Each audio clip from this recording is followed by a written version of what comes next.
And welcome to this week's Mailbox, where we take a look at viewer comments from the last week and add some further thoughts of my own to them. So this week we've got stuff on Classic WoW, nerfed heirlooms, a few other things, and someone trying to trigger me with some interpretive maths.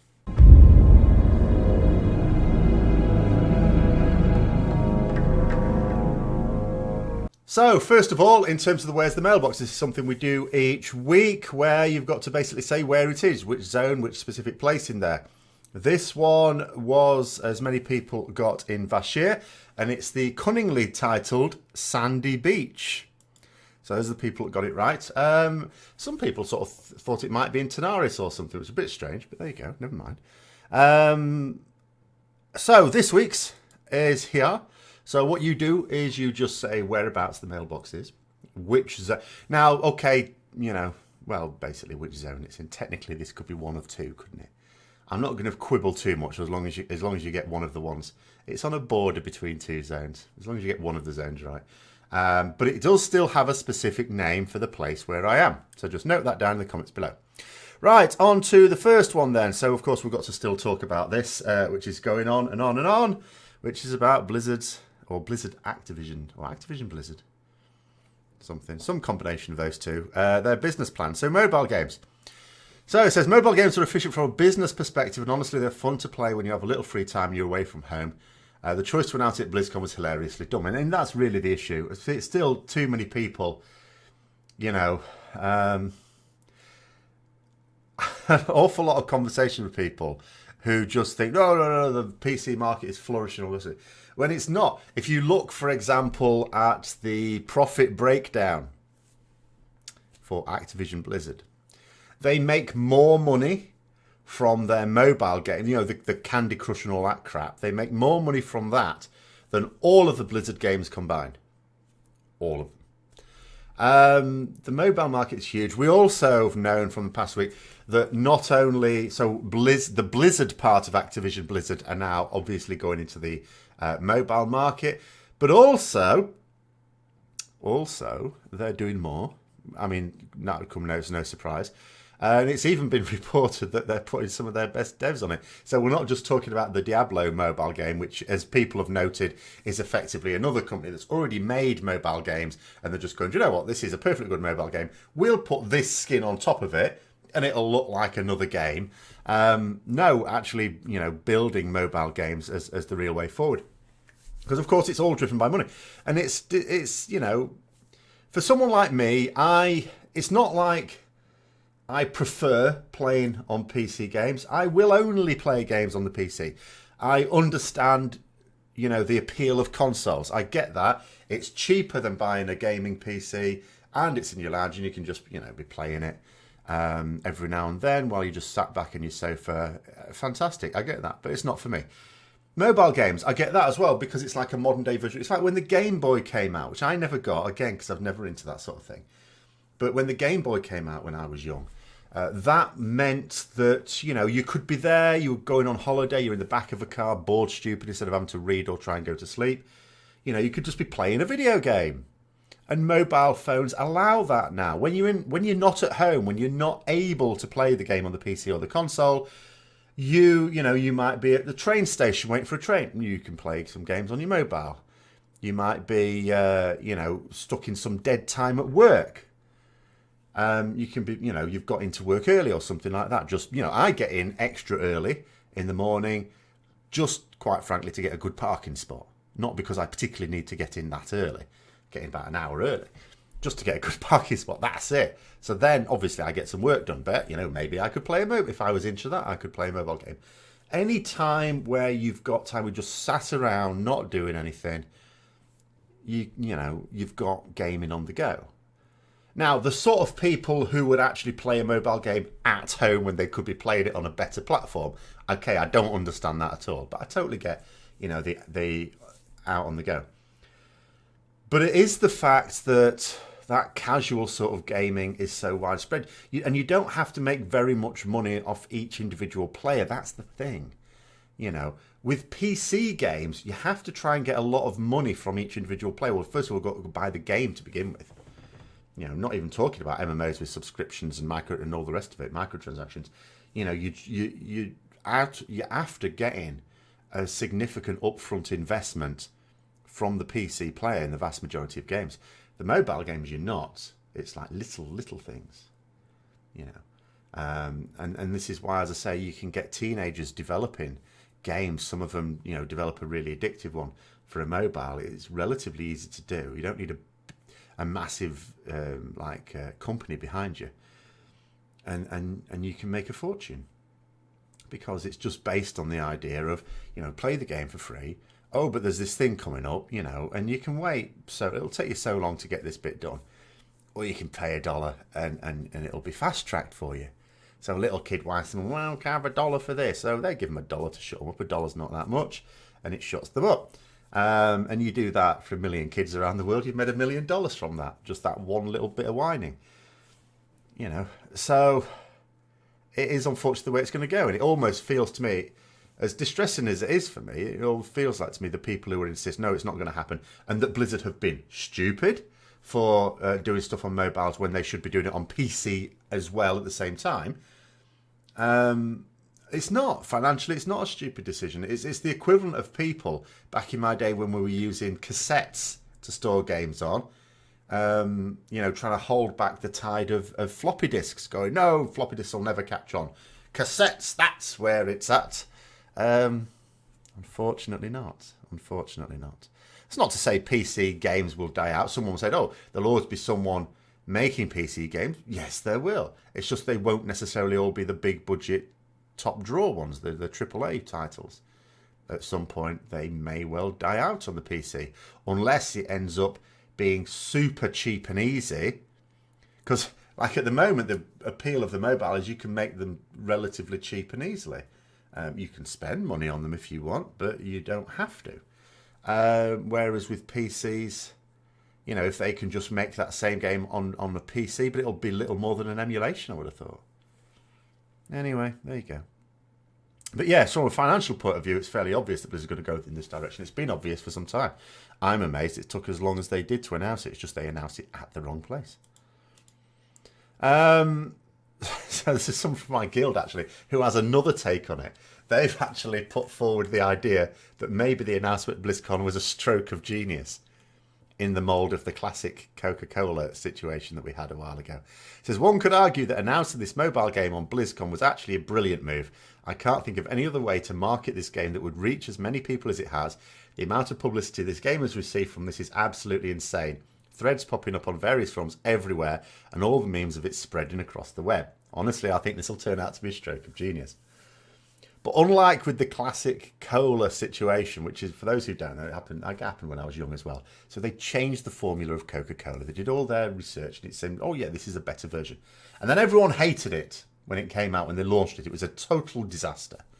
So then they went, oh no, we'll go back, and they called it Classic Cola. And sales skyrocketed.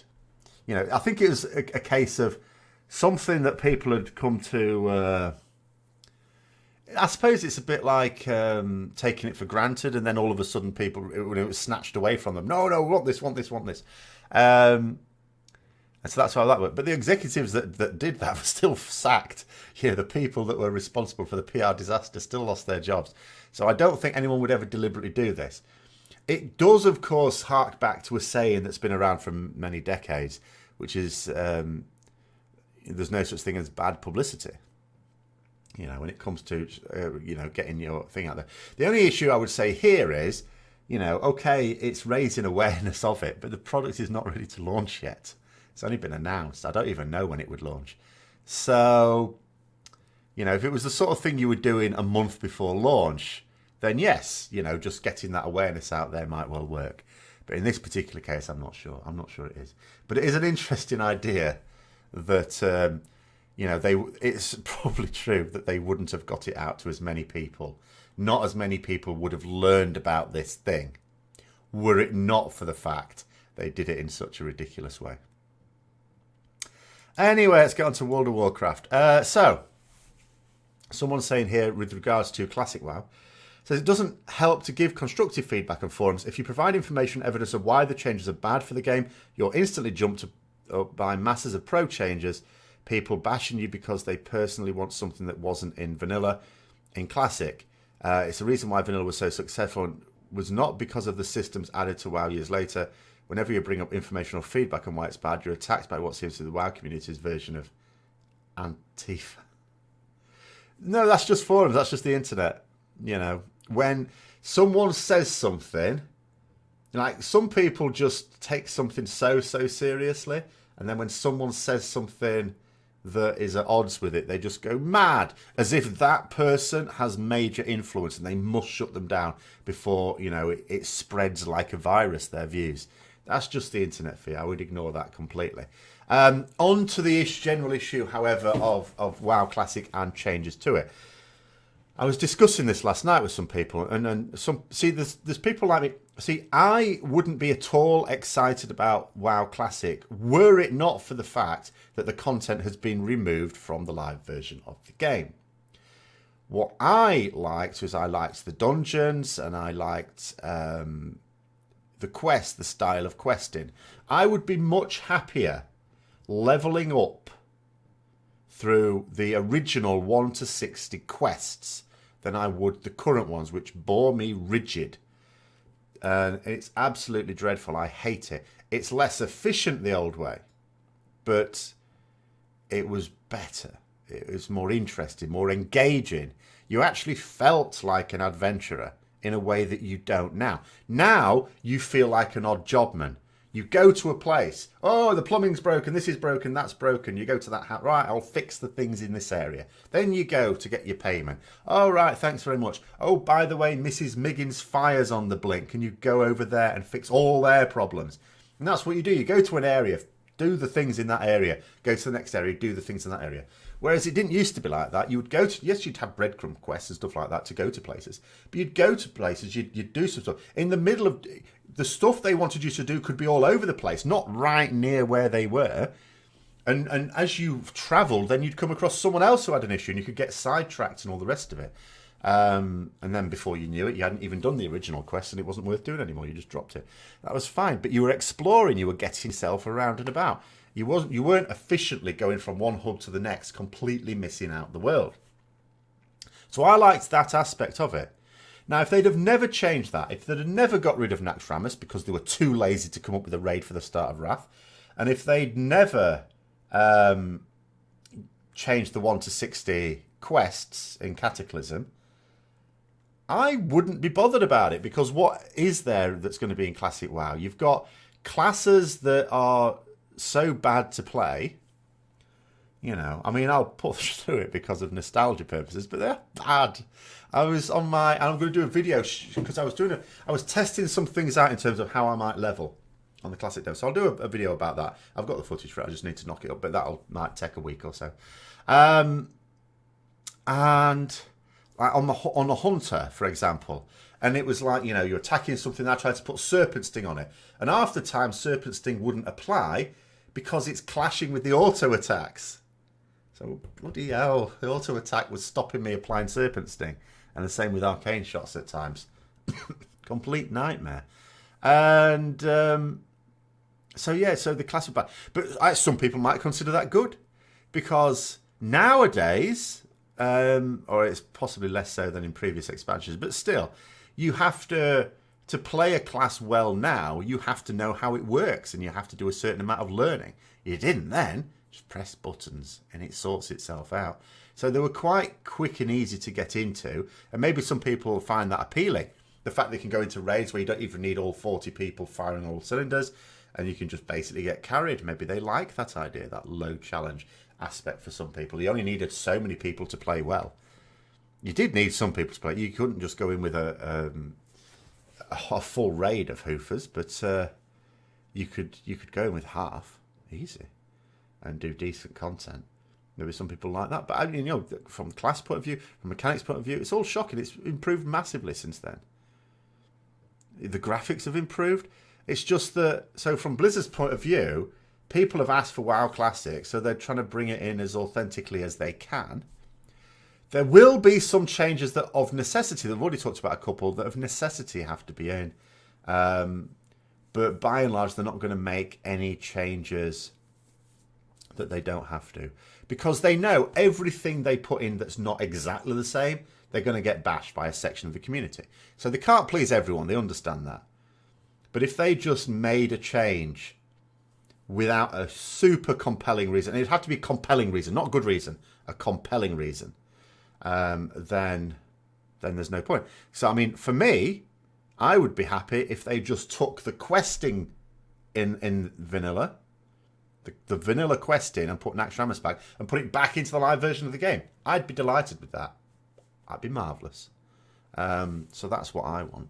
But some people, you know, they want that as authentic as possible. So, you know, that's why there are not likely to be, Blizzard are not going to make any changes that they don't have to for technical or other reasons. That's why I said the one, you know, when they talked about the loot trading, they sort of had to put that in because it's too much of a load on the GMs to not. So they've got a good reason for that. But anything they don't have a good reason for, they're not going to make changes to. Right, oh yeah, the level of cheekiness I have to encounter at times. So this is about my Ret Paladin guide. I'm impressed by just clicking the video and seeing its length. I didn't know you could make a guide about clicking 2 buttons be over 40 minutes long. The cheek, the absolute cheek. I will have you know that of all the DPS specs, the difference between smashing your face on a keyboard and playing it properly is greater for Ret Paladins than it is for virtually every other DPS spec in BFA as of this moment. Thank you very much. Not that it's a huge difference even then, but it's bigger than most. Anyway, onto that little bit of cheekiness. Onto the next one. So, sort of a more storyline based one. It says there is an implication, a huge and bad implication for the Horde faction. Remember, the war has already started in BFA and both sides seeking new alliances and advantages. The alliance has now the previous neutral, powerful, but piss-off mage Jaina Proudmoore. I don't know that she was ever neutral. And ever since Theramore, she has certainly not been neutral. She just hasn't worked really with the alliance because the alliance haven't been particularly wanting to attack the Horde. That's all. So she's not been neutral at any point. Even when she wanted peace between the alliance and the Horde, she was still alliance. You know, when push came to shove, she was on the side of the alliance. It says the now wide awake Malfurion Storm Rage. Yeah, I'm glad you've noticed that. You know, I think this is it. He was woken up in Warcraft 3 and he's been a bit drowsy all the way up to now. He's pathetic in Legion. Pathetic. Wailing and crying and get himself captured by Xavius. Oh my God, it was awful. I'm particularly pleased to see him back now because people who've played World of Warcraft must wonder what the hell Malfurion. Why is he so revered? He's a wimp. So we've properly seen what he's supposed to be like now. So that's actually one good aspect of the storyline. So anyway, who was asleep most of the time in conflicts, and now the Lich King, Talia's daddy. If Talia calls on to his dad, would he come? If Talia is killed in battle or invasion, would he come? So it's talking about the fact that the Alliance, in theory, have potential access to an awful lot of power. Malfurion Tyrande, you know, Jaina Proudmoore, and potentially the Lich King with that. Because something's got to be done. Otherwise, why would they have this thing about Talia being Four Dragons' daughter if they're not going to have at some point some link with the Lich King, which may not be this expansion. They might be setting something up for the future. It might not even be the next expansion. It could be a slow burner that's intended to take a few years. But there is that there. Now, and I can understand what people are saying. Okay, so there's the Horde living in a mud hut. What are they going to do against all this power? I wouldn't read too much into it because Blizzard don't read too much into it. Remember, there's any number of things they casually ignore when it comes to like the battle between the Horde and the Alliance. Because one thing they casually ignored in BFA is that technically the Alliance has got a Star Wars program. We've got things up there with big old laser cannons. You know, we didn't need Jaina to come along in her magic ship to blow a hole in Undercity, or the Walls of Lordaeron, really, more specifically. We could have done it from space. Could have got the Draenei to say, can you blow a hole in that wall, please? And they didn't. So what Blizzard will do, you know, with this, they will just casually forget certain elements of the past story to try and maintain this illusion that somehow the two factions are of equal power. When yes, if you try and properly consider everything, it isn't. It really isn't. The Horde should not be a serious opposition to the Alliance at all, with the level of technology that the Alliance have. It's but that's, you know, and the size of it as well. Because remember, I mean, Tor are not supposed to be all that populous. Trolls, you know, the Darkspear trolls are not supposed to be in huge numbers either. You know, the only growth one really would be the Forsaken. I mean, how much can the Orcs even, you know, propagate when they basically live in a desert? It baffles me, really, but they just conveniently forget these details to try and maintain some relative balance of might on the two factions. So yeah, I wouldn't worry too much about that at all. Obviously, yes, there's surely going to be a Lich King story at some point again. I mean, people sort of suspected it just at the start of Legion because of all the Death Knight questline stuff. But I just wondered if maybe that was just them coming up with something for convenience sake to give the Death Knights, because everyone had to have a class story. But no, maybe, you know, I mean, when they announced Talia then in the alpha, then it became fairly obvious, I think. Right, so the next one, more classic WoW stuff. It says, I think this is in terms of why Blizzard made the decision after going no for years to finally going, yeah, all right then. In fact, no, more than just yeah, all right then. It was yeah, we're really excited about this. Oh, it's a fantastic idea. We've always believed it was a great idea. It says, I think private servers like Nostalgius is the reason why Blizzard have a change of heart when it came to making classic WoW. They saw dollar signs in the rise when they realised there was a large market for it. I don't think it would be that. I'm not sure at all what caused the change of heart. Just tiny little bit of background. So with Nostalgia, it was just another private server. It just became famous and just bigger than others, and you know, attracted a lot of attention for various reasons. But anyway, Blizzard invited those people from there to come in and talk to them. People got excited. I, at the time, was saying this will just be pouring water on the fire, basically. It's just there to make the show of considering what they've got to say and then coming out and saying, no, it's not technically feasible. Which is exactly what they did. So after that meeting, they went, no, it's not feasible at all. And Nostalgius tried saying, oh, you know, we're going to start up again, blah, blah, blah. And it just went on and on and on, and Blizzard just let it rumble on. And then at BlizzCon last year, they announced it. And it was like, what? What's this about?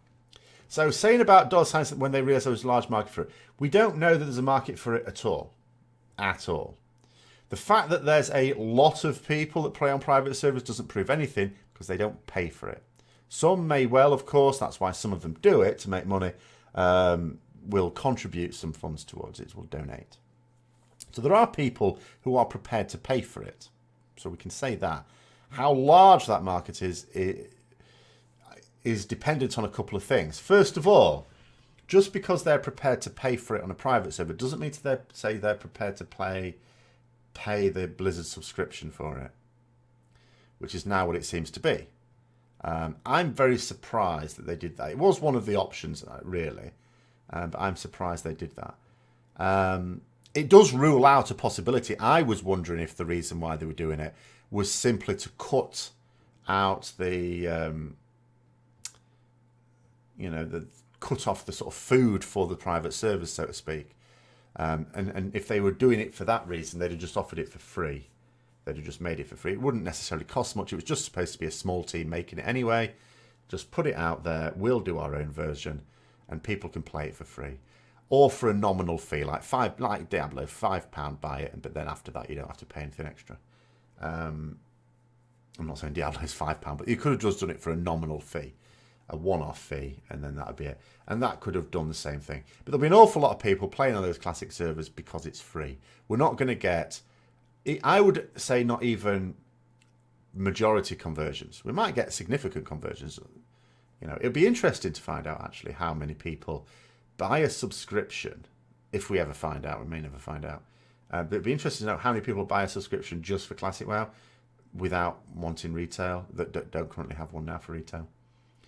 I mean, it might be that some of those people who don't have one for retail will pay the subscription for a mix of retail and Classic WoW. Maybe they'll come back to the game but play both. Only Blizzard would have the figures for these, and they'll not release them.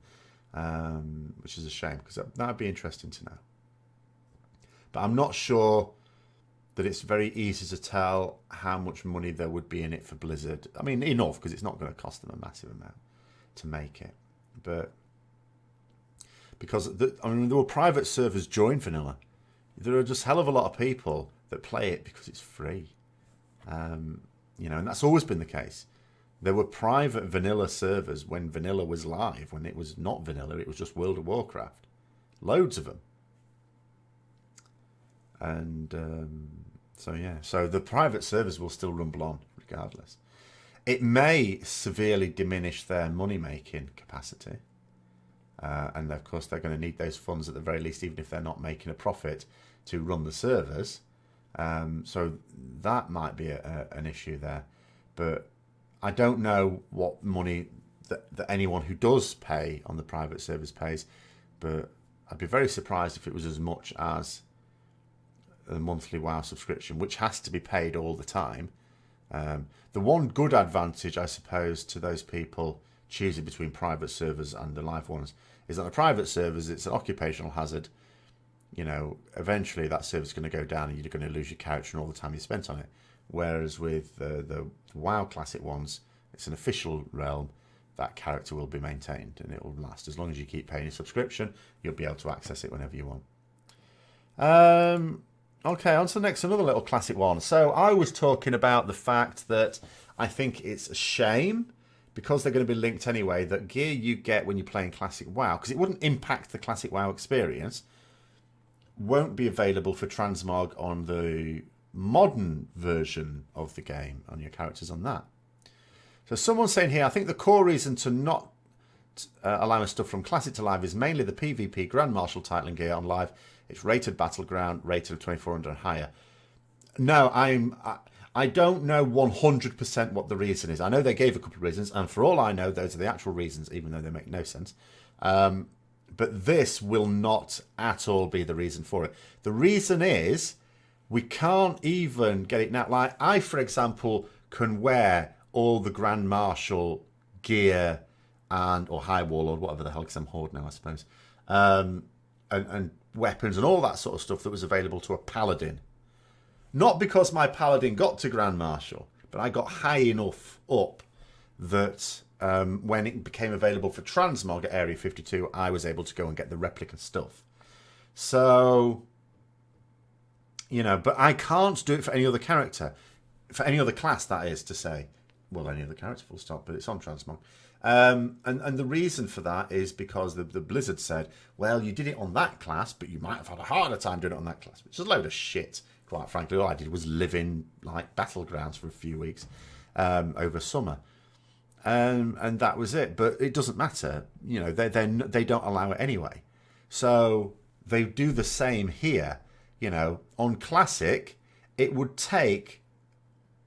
I'm not expert on PvP. I don't know how much time it would actually take you to get a rating of 2400. What I do know, or I'm fairly certain of, someone's going to have to come up with a compelling reason to say this is wrong, because I'm a bit shaky on it. I'd be thinking it would be a lot harder to obtain Grand Marshal on the Classic WoW servers than it would getting that rating on Live now. Just by dint of the fact, I'll bet you there are more people have 2400 rating on a particular realm than would have had Grand Marshal within the same period of time. So, and again, it would still only work for that class. To try and do it on multiple classes would be a lot more difficult. You wouldn't be able to do it because you had to basically live in there. You really did. So no, I don't buy that at all. And if it was anything at all to do with it, they wouldn't make it for that one reason anyway, because they could just disable that aspect of it. They could say, any gear you acquire from quests, raids, or dungeons, will go into your transmog tab, but not the PvP stuff. That would be easy. Simplicity itself. So it's not for that reason. It may even be the reasons they gave, it's just it's nonsense reasons. But I still think it's a bit of a shame there. But anyway, but it's certainly nothing to do with that, because... it's not like you could just do WoW Classic and become Grand Marshal, and there you go, you can get it. No. So another one, it's part of the same one really. So then someone else said, let's just get rid of that actually. Someone else said something about the black market auction house as a potential reason for them not allowing the transmog, because they pointed out about the tier 3. So someone's saying here, do the people who have spent tens of millions of gold on tier 3 items of the black market auction house get refunded? Well, no, of course not, because they paid that gold for it because they wanted it. The other thing is, people, you know, again, it's based on this assumption that, oh, if you did classic WoW, oh, you could just get your tier 3 and then you get it for free. No. To get your tier 3 gear, what you'd have to do is get a class all the way up to the point where it could actually go into a Nax raid in a raiding guild that's going to be capable of killing those bosses. You know, it was no mean feat. And even then you would get it on one character. The time it'd take you to do all that, people can raise those tens of millions of gold, so to speak, to have just bought it off the black market auction house. And also, stuff you've bought in the past, you know, in terms of how much gold something is, that's really not a representative of gold, because it's not actual gold, it's just, you know, cryptocurrency effectively. It's the time you spent acquiring it. Well, the time it took me to acquire the 5,000 gold I needed to buy my epic flying mount, you know, back in TBC, was way, way higher than it would take to get the same amount of gold now. Could get it in a weekend, or in a day. Do I go to Blizzard and say, give me some extra game time because I wasted that time getting all that 5,000 gold in? No, you didn't. You spent an amount of gold that you were prepared to spend at the time to get that item in an easy way. Whereas to get it in Classic, it wouldn't be easy, because you'd have to spend all that time leveling a character, gearing it up in dungeons, going through Molten Core, going through Blackwing Lair, going through Anchorage, gearing, getting yourself into Naxxramas with your guild, and then completing all those bosses. And that would take a long time. A very long time. Even if it doesn't take as long as it would have done at the time, you know, it's still going to take a very long time. A lot more effort than just getting that same amount of gold if you just focused your abilities on making gold. So if anything, it should be the people doing WoW Classic that should insist that these items are no longer available on the black market auction house. But they wouldn't do that either. So I don't buy that anyway. Right, next one. Someone's trying to trigger me now. So before I put this one up, we were discussing this last week, and someone said, oh, watch this thing that Preacher's done. So I watched that. And it was all about, you know, the fact that because you can get gear from easy sources in BFA, which you can, that's why my gear is as high as it is, without doing anything. And he was saying, you know, you've got these people, they've got the gear, and it goes up to this level, and then suddenly they can't do it. It's too difficult, and they've hit this wall, and that's really bad. And I was saying, well, no, it's not, because that's how you get better. And someone actually did say, well, not everyone wants to get better. Well, that's fine. They will just stay at that wall then. But you get better by encountering a wall. That's how you get better, and then you get over it, and you become stronger as a result of it. That's how I got better. When I think back, like, I thought, and I was considered by people I played with, decent at the game, back in WoW Vanilla, you know, in dungeon stuff like that. And then I joined a raiding guild, and then realised I knew nothing. I got instantly better within a few weeks, just because I stepped up that level. I got instantly better. I was able to observe what other people were doing, see these new situations, and work out how to deal with them.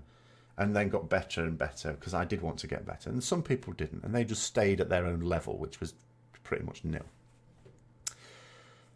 So I just said, I was surprised, because Preacher's always had on his channel this idea that to push people into the harder content, to encourage people to do the harder content.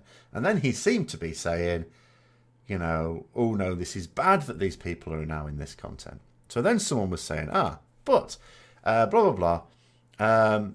But really his views hasn't changed at all. He wants people to get better, but the difficulty curve in WoW is basically non-existent up until a certain point where it skyrockets from 0 to infinity in an extremely short window.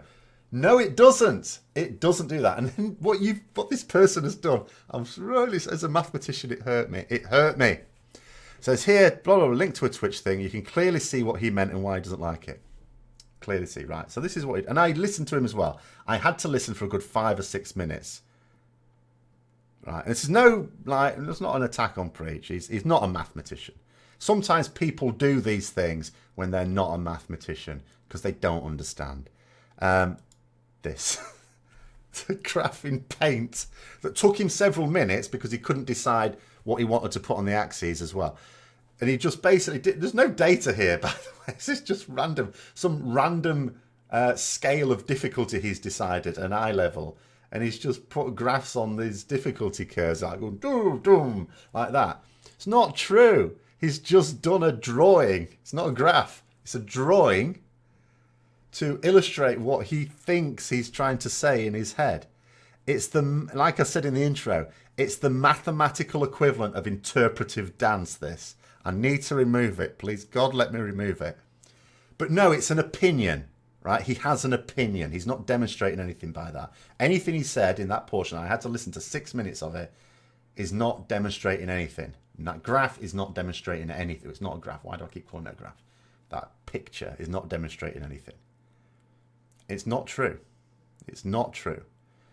You do hit walls all the time. There's no gradual thing, and there doesn't need to be a gradual thing either. This happens in any aspect of life. You know, in academic life, you do, like in this country, you do your normal schooling, and then you do what's called GCSEs, which you do between the age of 14 and 16, for which there are exams at the end of it. So that's harder than what you were doing before then. And then you can do A-levels after that. That's a huge step up, massive step up from what it used to be. But the people who put the work in still cope. And then, if you do well in that, you go to university. Okay, there are shit universities where it's the equivalent of doing LFR. In fact, yeah, it's actually very good. You know, universities in this country, you've basically got LFR, normal, heroic, and mythic. And if you go to a mythic university, you know, there'll be a massive step up from that as well. And do you know what you do against this wall? What you do is you knuckle down, you work out the best ways to cope with it for people who want to improve, and for those who don't, you know, go to the University of Sussex. Sorry, I mean LFR. And it's the same thing in WoW. I've known people. I raided with someone in Legion as a Shadow Priest, very, very good. And we were doing in what am I trying to think of now? Nighthold. Right? Raided with us in Nighthold. When Legion, that was the first proper tier raid.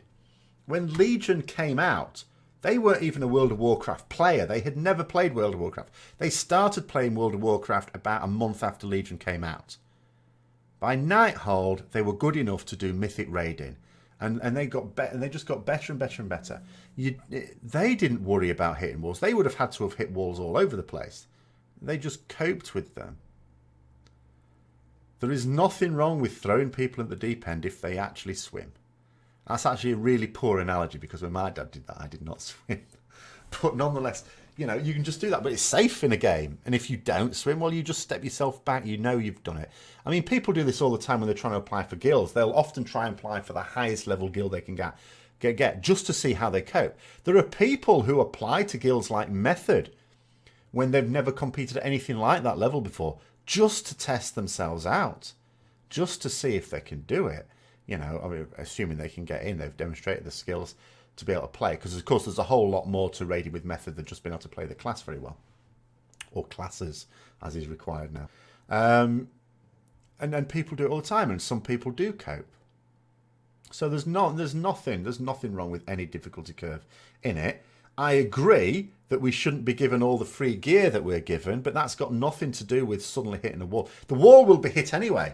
If you didn't have all that gear, you just hit that wall earlier. But you will always hit a wall. You will always come to a piece of content that just suddenly has a thing. You know, if you were doing normal and heroic dungeons, then did Mythic Norse, and you were sort of okay with that, and then you start doing the Mythic Pluses thing, and you get to an affix. As soon as you get to an affix, that all of a sudden is a wall, because that is something that is now happening. You know, whatever that first affix happens to, I don't mean the fortified or tyrannical, I mean the next one up, that does a thing that you have to be aware of. And then you do that, and you just about, maybe you do that for a few, you get used to it, and then the next week it's a completely different affix. You know, that is a wall to a lot of people. It doesn't matter when you meet it. You will meet it at some point. And people who want to cope with it will learn to cope.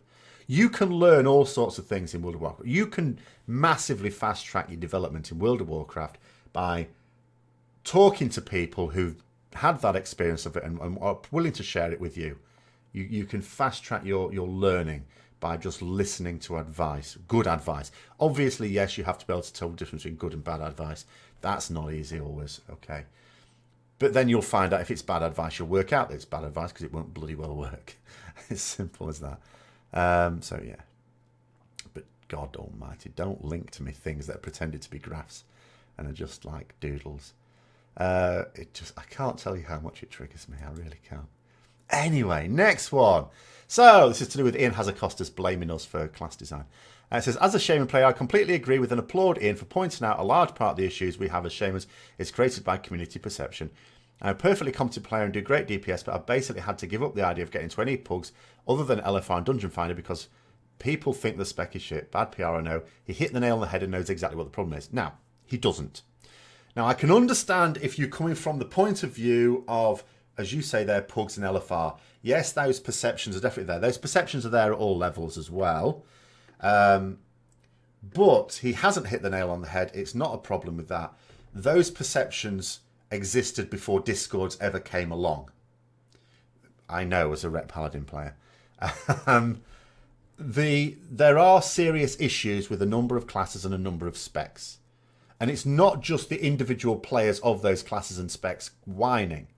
Because when you've got people who understand the basics of these classes saying it of other classes and specs as well, like the whole theory crafting community, they know which classes and specs are strong for a piece of content and which are not. And he doesn't know exactly what the problem is, because if he did, he wouldn't have put into place, not that it was, and I know he doesn't decide all the philosophies, but he has to okay them, doesn't he? I know he's got superiors as well who potentially could interfere with that. But ultimately, he's the game director. He can yay or nay any particular philosophy. And they got it badly wrong in BFA. And Blizzard know they got it badly wrong. It wasn't just a case of him just defending the indefensible. Blizzard have taken action to address it. They know it's gone wrong.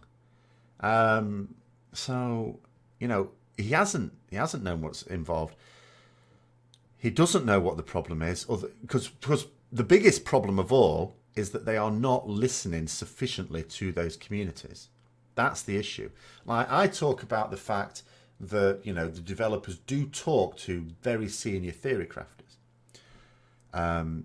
It's not always listened to be fair to the developers, because they've got their own constraints. You know, so sometimes they have to put things in place that they know is bad design because they've been told to by people higher up, such as Ian Hazacostas. But even then, not all of the individual specs are represented. So not every spec does have that direct link.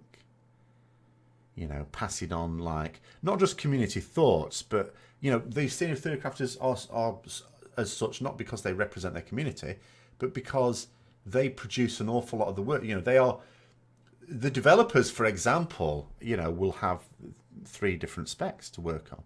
But each of these theory crafters is laser focused on a spec usually, and they'll spend a lot of their free time, totally unpaid, doing a lot of work, and a number of other people as well. And they'll coordinate, because it's not just one theory crafter. We have Ferrets, for example, doing a load of maths, finding a load of things, spending hours and hours testing for bugs and things like that, and then feeding it back and reporting it directly back.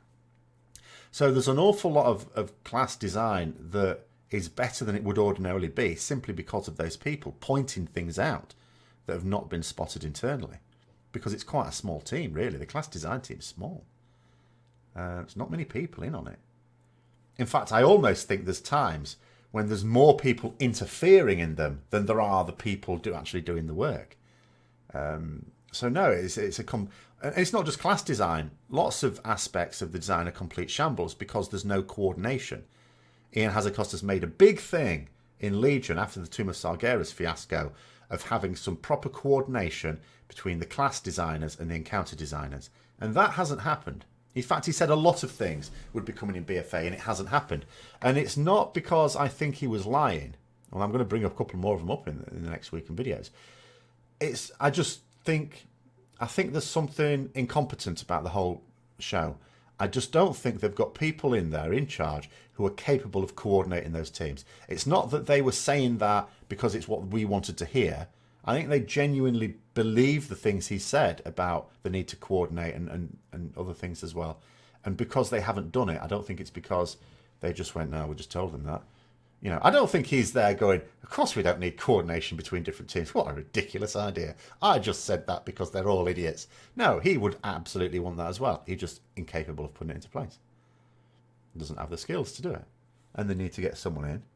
And I don't just mean to replace him, but I mean they need to get someone in who can advise at least on the ways to, you know, someone to just come in, someone who knows businesses, just to go in and set up systems that allow them to coordinate. Although I can see what would probably happen if they did, you know, all sorts of objections would be put in place. Oh no, we're a creative team. If you did this, we'd lose our creativity. But at the moment, their creativity is pulling in different directions. It ends up in a right mess. That's why they contradict themselves all the time. Because one team has this idea and is going in this direction, another team is going in a completely different direction. So of course, when they individually try and justify decisions, of course it's going to contradict another explanation for a different decision because they were made by different people who all have different ideas, and there's no one coordinating the whole thing. Anyway, a little rant over. Right, onto the heirlooms thing. So leveling, it says, they should not have nerfed heirlooms. There is a choice to wear them or not, which determines how you want to level. If I want to one-shot mobs through content I've been playing for 14 years, then let me, which I agree with totally. Then there was this response, says it's about balancing it with people who don't have heirlooms yet. Now, I will disagree with that, even though Blizzard themselves may have said it, because that's not true. Now, here's the thing. Sometimes when there's something in the game and people will say something like, oh, well, you don't have to do it, you know, if sometimes you do, sometimes you're compelled to do it because of interaction with others, the social side of it. When it comes to leveling, the way it works in MMOs is basically leveling is a solo activity. Yes, you can group for dungeons and you can even group for quests if you want, but effectively you can just you can level solo. It doesn't hurt anyone else to go around, as they say, one shot. Not, you know, often, at certain levels you might be one-shotting them. Often you weren't, but it would do killing them a lot more quickly than you are now. And they come up with arguments such as, well, you know, how would it be if you're there and you're not in your heirloom gear and there's someone else just going around one-shotting them all? What I would say to that is, one, they'll be done a lot quicker and out of your way. Two, in that situation, just let them if the rate of if the mortality rate of the NPCs in an area is very high, then make their respawns dynamically scale with that level of mortality. So have them pop up more quickly. I think sometimes they do things like that anyway. But that's an easy problem to solve. Surely that is an easy problem to solve. Have a dynamically scaling repop time. So when someone's going around blitzing them all. And I know they'll probably say to something like that, oh, well, then that would just allow someone to sit in an area, go around, blitzing mobs, and just stay there leveling, blitzing those mobs. If that's what they want to do, let them. And if I'm there trying to get mobs and I can't get any mobs, then, bear in mind you've got loot, you know, you've got open tagging systems now, except cross-faction, but that's another thing that needs to go. That's the next stage, hopefully. Get rid of that. So it doesn't necessarily prevent you just have to get a tag on it and you can still get credit. But if it was that bad, then you just go somewhere else, for goodness sake. Because, you know, it's, to me, an absolute nonsense. You know, the reason they did it, I strongly believe, was just because they actively wanted people to take longer to level, because it's born of this fear of people running out of things to do. So make everything take longer than it strictly needs to do. You know, so various devices for doing that. Let's not let them level too quickly. Let's encourage them to level from scratch and not just level boost. So the heirloom gear, for example, on the odd character. Let's hide a load of things behind reputations. You know, all this sort of stuff. Anyway, that's that one. And that's basically it for this week. So, thanks very much for listening, if you listened this far. I will see you next time. I've got a video coming out tomorrow, which is another little bit. I've got a few little moaning videos actually coming out in the next few days. But nothing too heavy, don't worry about it. If you've enjoyed the video, then please don't forget to click the like button, subscribe for further content, share with other people who might also be interested. Comment down below, including with the location of the mailbox. And until next time, I'll see you later.